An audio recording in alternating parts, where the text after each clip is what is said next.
What I've always liked about philosophy is its focus on the big questions and its unremitting effort to synthesize what we know about ourselves and the world.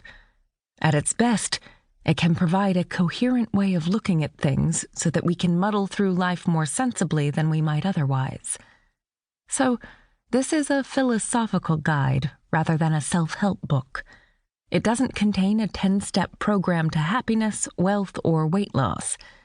Instead, it offers a way of thinking about what matters in life that helps us deal with the challenges of conflicting goals, lack of information, and an often uncooperative world.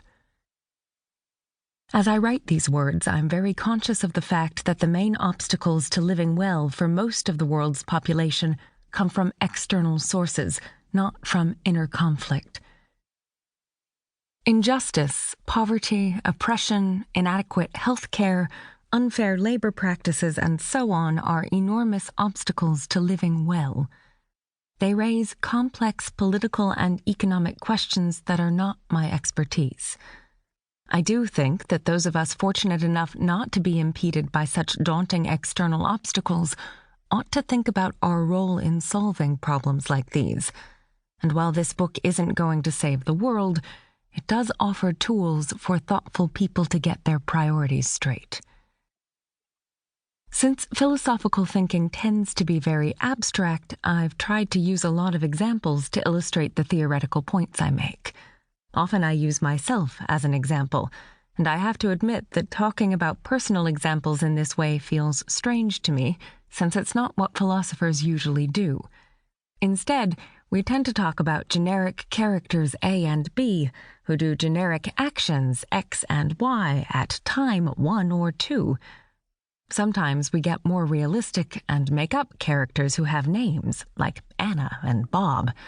But it's not usual in the tradition in which I was raised to talk about one's own life in any detail.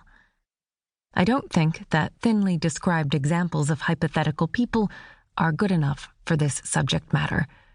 The kind of process that is involved in understanding our goals and values depends heavily on the details of a person's life. So to illustrate the process in this book, I had to talk about experiences I know well enough to be familiar with those details. Fortunately, I'm fairly sure my experiences are not unique, and I'm hopeful that they will resonate with those listening to this audiobook. I've also tried to add less detailed examples based on friends and people I've read about wherever I can.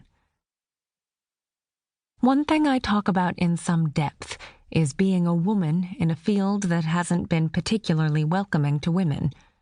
The experience of being marginalized is really not something that is discussed in the literature on happiness and well-being. Philosophers who write about well-being and happiness have tended to talk about generic individuals rather than women or men, Black people or Asian people, and so on. This seems to me problematic, at least when we try to apply our philosophy to the real world, because how we cope with our social world is tremendously important to how well we can flourish. It's useful to talk about the context of prejudice and oppressive socialization, because we're better able to cope with something once we recognize how it affects us. It is also tricky to talk about this context, because there are so many different experiences, and I can only speak knowledgeably about my own. As I write this, 1 year after George Floyd was murdered by a police officer in my city, Minneapolis, I am particularly conscious of the ways in which Black Americans' experience is different from mine. I chose to focus mainly on my own experience so that I could stick with what I know to be true. But after reading the memoirs and calls to arms from many brilliant Black writers, James Baldwin, Ta-Nehisi Coates, Nicole Hannah-Jones, Ibram X. Kendi, Isabel Wilkerson, I do think that there are some broad commonalities in the experiences of people who are coping with a world that doesn't want to let them do what they want to do. This doesn't mean that we know what it's like to be in each other's shoes. Our experiences are often too different for that. But it might mean that we can benefit from the same kinds of strategies for coping with other people's prejudiced expectations.